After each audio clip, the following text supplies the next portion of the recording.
By Greg Heffer, political reporter Jeremy Corbyn has refused to say whether he would have ordered a drone strike on British jihadist Sally Jones. The former punk rocker, who became a leading recruitment officer for Islamic State, was reportedly killed by US forces close to the Iraq-Syria border.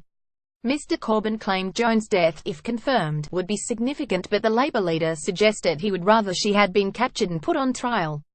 Jones, from Kent, has been accused of plotting terror attacks in the UK, including against the Queen. Asked directly whether he would have authorised a lethal strike on the extremist in order to prevent British armed forces being put at risk of harm, Mr. Corbyn said it's difficult to give an answer to that question, which is hypothetical.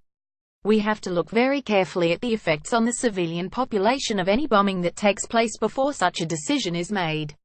You have to look at all the facts of it. Video who was the white widow on Jones' apparent death, he added people who have committed crimes ought to be put on trial, and that way, of course, when you interrogate somebody you get more information about the background to it.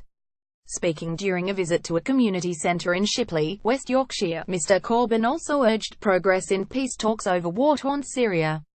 What we now have to do is look to the next phase in Syria, which is to bring everyone back around the table to get a political solution, because you cannot go on with having a war forever, he said.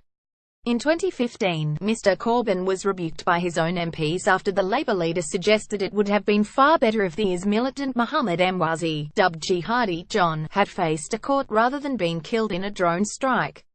Jones was married to fellow British jihadist Junaid Hussain, who was killed in a US drone strike in August 2015. It was recently claimed that she was desperate to leave shelled Raqqa, Syria, and return to the UK.